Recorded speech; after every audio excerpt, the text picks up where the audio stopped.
말씀의 제목은 믿음으로 내딛고 믿음으로 건넙시다라는 제목으로 함께 우리가 은혜를 나누고자 합니다. 우리는 이 험한 세상을 살아가다 보면 반드시 생각지도 못한 크고 작은 장애물들을 만나게 됩니다. 그것이 건강으로 나타날 수도 있고 아니면 물질, 자녀 문제, 인간관계의 아픔으로 나타날 수도 있습니다. 이러한 장애물들을 만났을 때 우리는 걸려 넘어지기도 하고 절망하기도 합니다. 도저히 나의 힘과 노력으로 넘을 수도 돌아갈 수도 없는 거대한 장벽 같은 이 현실을 마주하게 될 때가 있다는 것입니다. 그 절망의 벽 앞에서 사람들의 반응은 제각각이죠.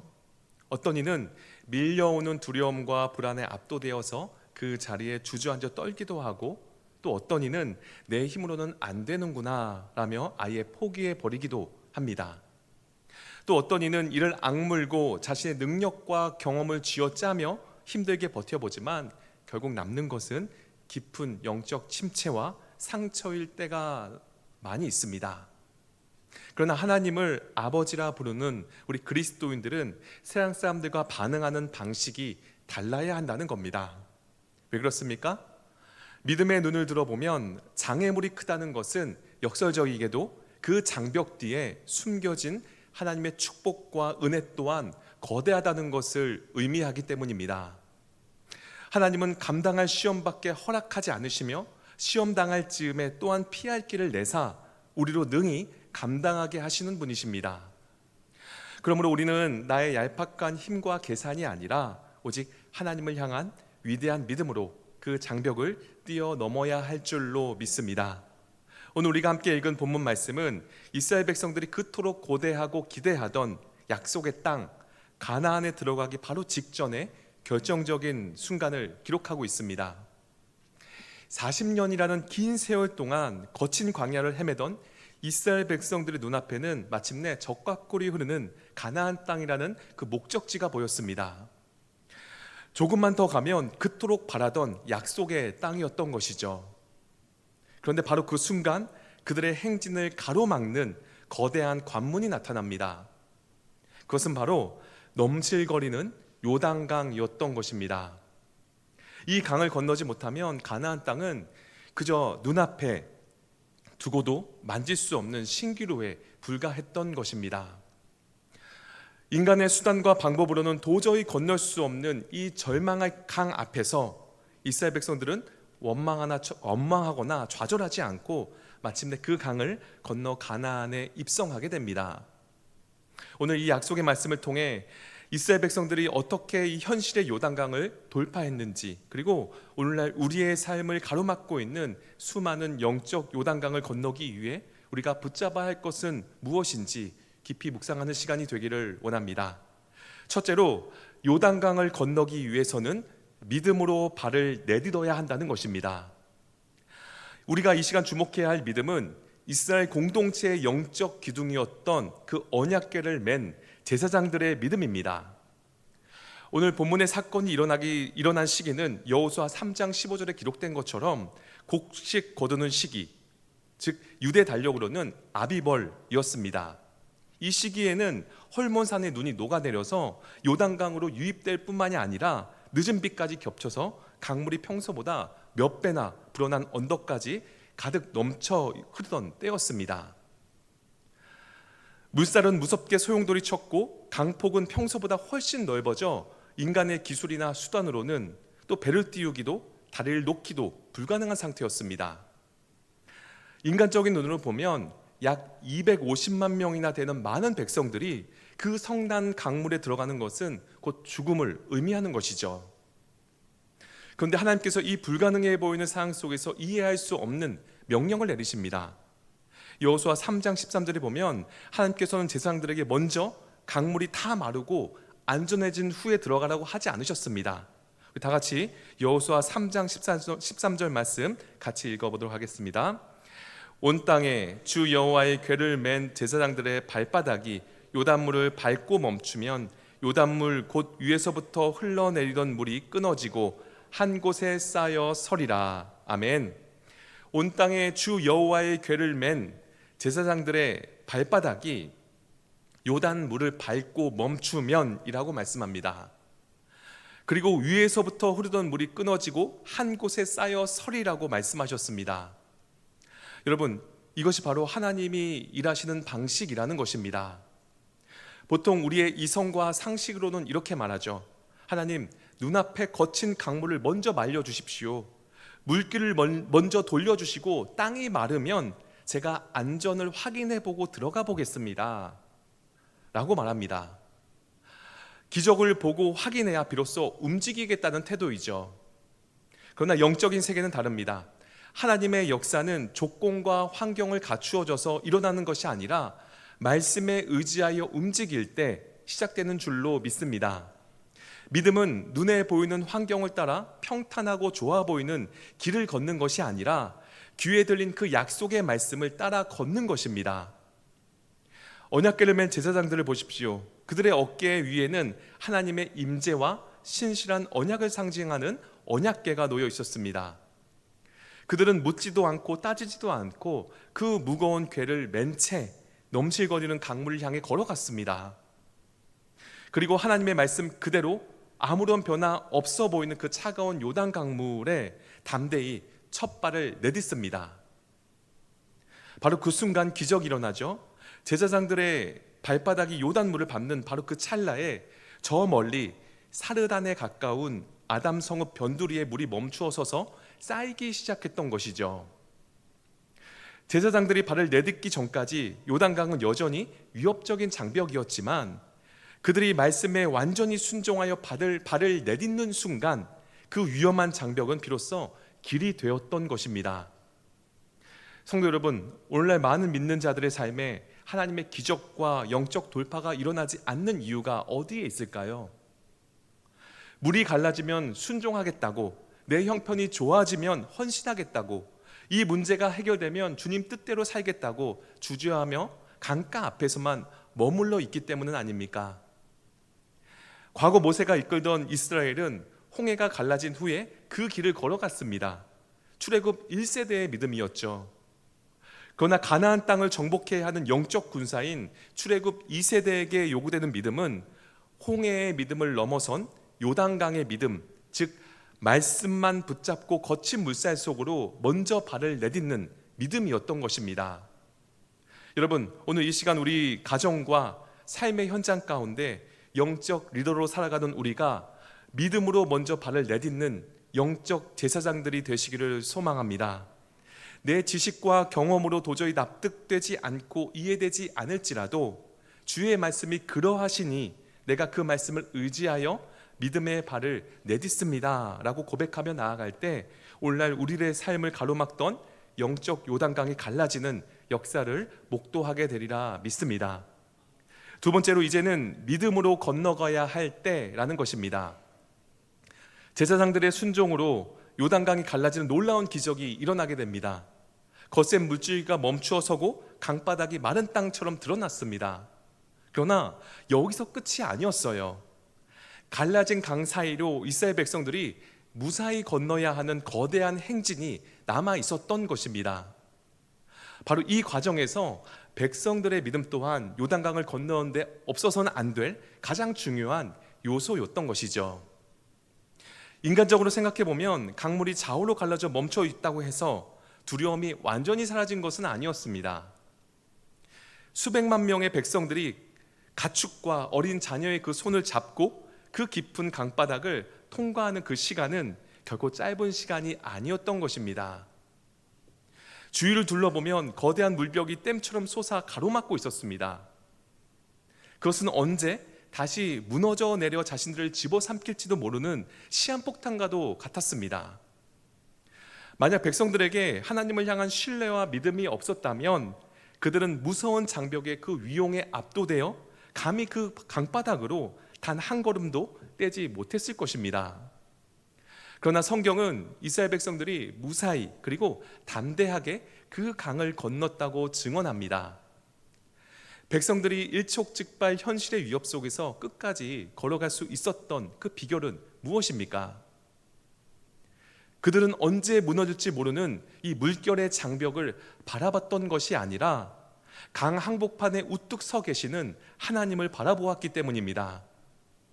여러분, 두려움을 이기는 유일한 방법은 환경의 크기보다 그 무엇과도 비교할 수 없는 크신 하나님을 바라보는 것입니다. 여호수아 3장 17절을 보면 언약궤를 맨 제사장들은 요단 가운데 마른 땅에 굳게 섰고 모든 백성이 요단을 건너기를 마칠 때까지 그 자리를 지키고 있었다고 말씀합니다. 여러분, 백성들이 강바닥을 걸어갈 때 그들의 시선이 어디를 향해 있겠습니까?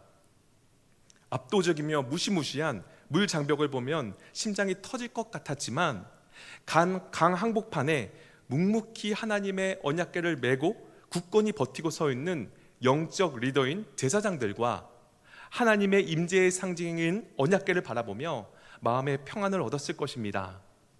아, 하나님이 지금 여기 계시는구나. 하나님이 물길을 막고 우리를 지키시며 함께 하시는구나. 백성들은 요동치는 이 환경을 바라보던 시선을 거두어 신실하신 하나님께 시선을 고정했습니다. 시선이 고정되자 두려움은 찬양으로 바뀌었고 이 불안은 확신으로 바뀌었던 것입니다. 결국 이스라엘이 요단을 완전히 건널 수 있었던 것은 하나님의 초자연적인 권능과 더불어 환경에 압도되지 않고 오직 하나님만 바라보았던 백성들의 위대한 믿음의 결과였던 것입니다. 여러분, 한번 입장을 바꿔놓고 상상해 보시기를 바랍니다. 만약 이스라엘 백성들이 아니라 이 시대 기독교인들이 거기를 건넜다면 어땠을까요? 성격 급한 우리 성도님들은 아마 강바닥에 들어서자마자 야, 빨리 뛰어, 언제 무너질지 몰라, 빨리 하면서 혼비백산하며 아이들 손을 잡고 냅다 뛰었을지도 모릅니다. 또 젊은 집사님들은 그 무시무시한 그 물장벽을 배경으로 스마트폰을 꺼내서 인증샷, 인생샷 찍는다고 하면서 SNS에 올리고 있었을지도 모릅니다. 또 권사님들은 바지락해야 된다고 각종 해산물을 채취하려고 했을지도 모르죠. 하지만 오늘 이스라엘 백성들은 뛰지도 않았고 한눈 팔지도 않았습니다. 그들은 오직 강 항복판에 굳건히 서 있는 그 언약궤, 즉 하나님만 바라보고 묵묵히 걸어갔다는 사실입니다. 여러분, 오늘날 우리에게 이러한 믿음이 필요하다는 것입니다. 우리 앞길을 인도하시는 하나님의 임재를 바라보며 좌우로 치우치지 않고 앞을 향해 우리가 나아갈 때 하나님의 역사가 일어나리라 믿습니다. 성도 여러분, 오늘 천국을 소망하며 믿음의 행진을 해나가는 우리들의 삶의 자리도 이와 같습니다. 우리의 가정과 일터 속에서 언제 무너져 내릴지 모르는 위태위태한 문제들이 마치 양갈래의 물 장벽처럼 우리를 에워싸고 있습니다. 한숨이 나오는 경제적 상황, 나날이 나빠지는 건강, 요동치는 세상의 파도를 보면 당장이라도 숨이 막히고 주저앉고 싶어집니다. 그때 사탄은 끊임없이 우리의 귀에 속삭이죠. 야, 저 험한 물을 봐. 곧 무너져 내릴 거야. 당신의 인생은 여기서 끝이야 라며 우리를 낙심케 합니다. 그러나 기억하십시오. 믿음은 환경이 변하기를 기다리는 것이 아니라 그 환경 속에서 일하시는 하나님을 바라보는 것입니다. 지금 우리의 시선은 어디를 향하고 있습니까? 밀려오는 세상의 파도입니까? 아니면 파도를 잔잔케 하시는 주님입니까? 베드로가 주님을 만났을 때는 거친 바다 위를 당당히 걸었지만 바람과 파도를 바라보는 순간 두려움에 빠져 물속으로 가라앉고 말았습니다. 여러분, 혹시라도 우리의 시선이 두려움을 바라보고 있었다면 이 시간 우리의 영적 시선이 교정되기를 원합니다. 넘실거리는 요단강을 바라보지 마시고 그 강 항복판에서 세찬 물결을 막아서며 내가 너와 함께한다 말씀하시는 전능하신 하나님을 바라보십시오. 우리의 시선을 그렇게 주님께 고정할 때 그 어떤 위협적인 장벽도 우리를 침몰시키지 못할 것입니다. 우리 다 같이 이사야 43장 2절 말씀 읽어보도록 하겠습니다. 내가 물 가운데로 지날 때 내가 너와 함께할 것이라. 강을 건널 때 물이 너를 침몰하지 못할 것이며 내가 불 가운데 지날 때 타지도 아니할 것이요 불꽃이 너를 사르지도 못하리니. 아멘. 그렇습니다. 우리가 믿음으로 건너갈 때에 물 가운데 지나가도 불 가운데 지나도 우리를 지키시고 보호하실 것입니다. 그리하여 마침내 이 약속의 땅으로 당당히 걸어 들어가는 승리의 주인공이 될 줄로 믿습니다. 마지막으로 결국 흐르게 하시고 멈추게 하시는 분도 하나님이시라는 것입니다. 오늘 본문 18절은 이 위대한 도하 사건의 마지막 장면을 이렇게 생생하게 증언합니다. 다 같이 18절 말씀 읽어보도록 하겠습니다. 여호와의 언약궤를 맨 제사장들이 요단 가운데서 나오며 그 발바닥으로 육지를 밟는 동시에 요단물이 본 곳으로 흘러 전과 같이 언덕에 넘쳤더라. 아멘. 여러분, 요단 강물이 전과 같이 다시 언덕에 넘치게 된 때는 언제였습니까?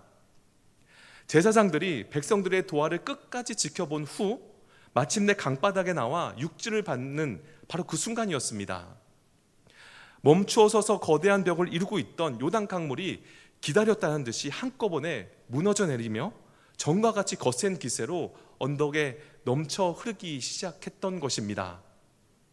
여러분, 성경이 이 장면을 이토록 세밀하게 기록한 이유가 무엇이겠습니까? 요단강이 갈라지고 다시 흐르게 된 이 모든 과정이 결코 어쩌다 우연히 일어난 자연현상이 아니라는 것입니다. 이것은 철저히 우주 만물의 주관자이신 하나님의 권능과 주권 아래 통제된 역사임을 만천하에 선포하는 장면이라는 것입니다. 제사장들이 발을 담금을 멈췄고 제사장들이 발을 빼면 다시 흐르는 자연 법칙조차 하나님의 다스림과 허락 없이는 작동할 수 없다는 것을 보여주는 엄연하고도 살아있는 영적 진리라는 것이죠. 여러분, 우리가 마주한 요단강과 같은 문제들이 아무리 거대해 보일지라도 그것은 하나님의 말씀 한마디에 굴복할 피조물에 불과합니다. 그렇습니다. 우리가 믿는 여호와 하나님은 이 세상을 지으셨을 뿐만이 아니라 당신의 뜻과 계획 아래 온 우주 만물을 온전히 복종시키시는 분이십니다. 우리가 아무리 거대한 대자연 앞에 압도되고 세상의 거대한 권력과 그 물질의 힘 앞에 초라해진다 할지라도 그 모든 세상의 배경과 환경들은 결국 창조주 하나님 앞에 온전히 무릎 꿇을 수밖에 없는 피조물에 지나지 않습니다. 그래서 사도 바울은 로마서 8장 20절에 이렇게 선포합니다. 같이 읽겠습니다. 피조물이 허무한데 굴복하는 것은 자기 뜻이 아니요 오직 굴복하게 하시는 이로 말미암음이라. 아멘. 세상의 그 어떤 험한 물결도 하나님의 통제권을 벗어날 수가 없다는 것이죠. 우리는 복음서에서 이 창조주의 권능을 그대로 행하시는 예수님의 모습을 보게 됩니다. 제자들과 함께 배를 타고 갈 때 바다에 감당할 수 없는 풍랑이 일어났습니다.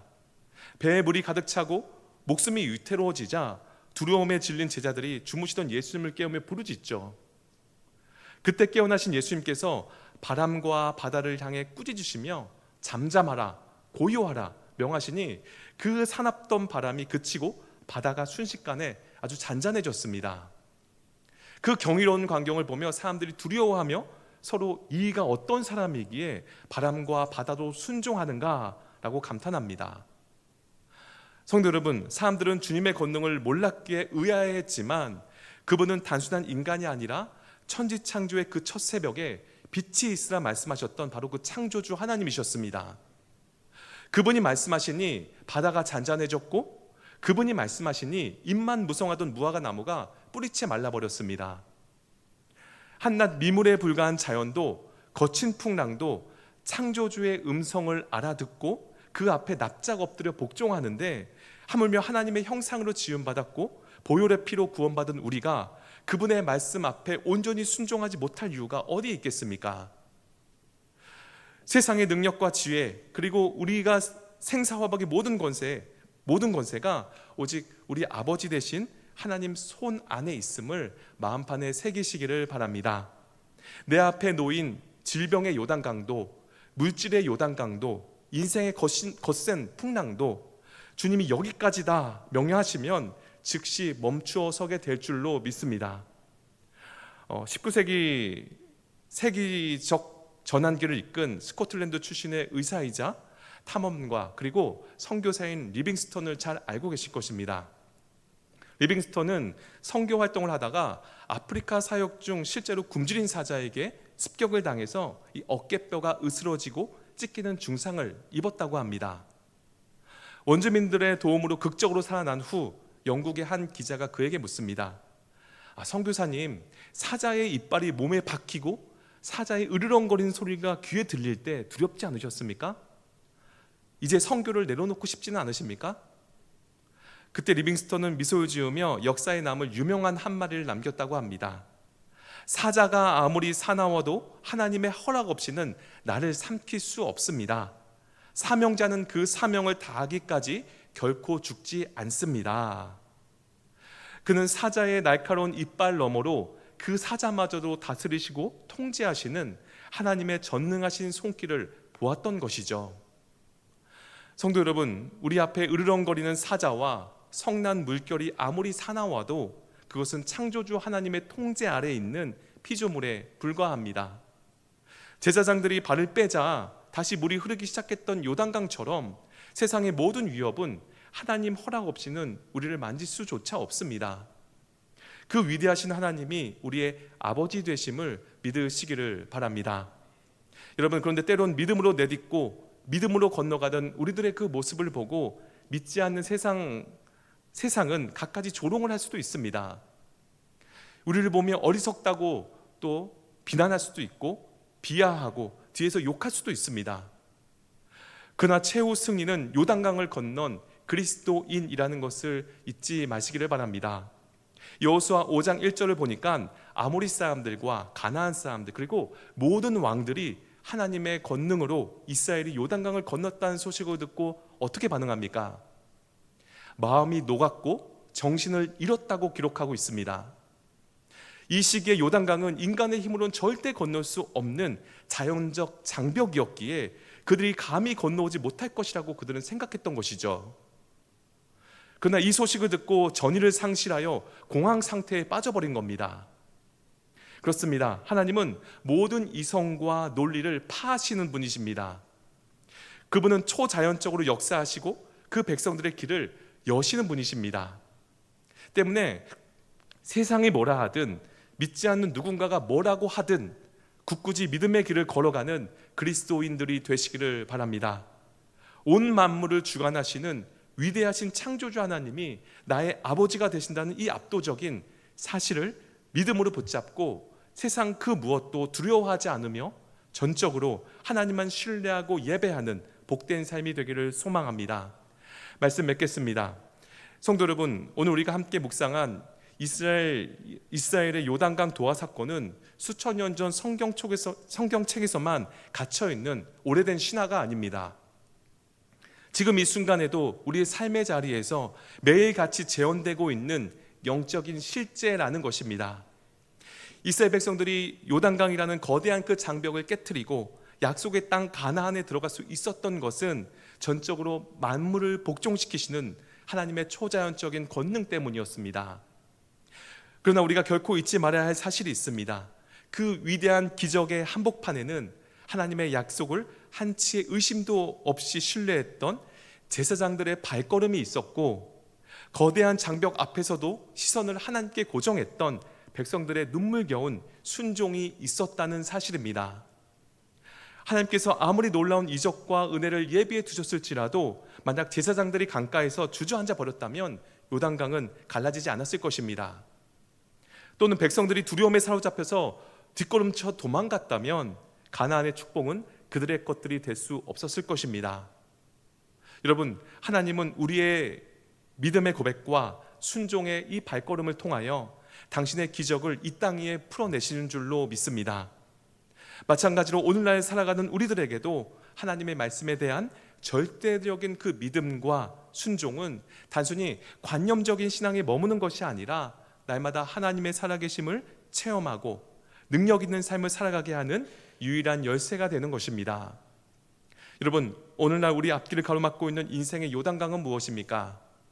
이제 그 거친 물결과 넘실거리는 장벽을 보며 더 이상 두려워하거나 낙심하지 마시기를 바랍니다.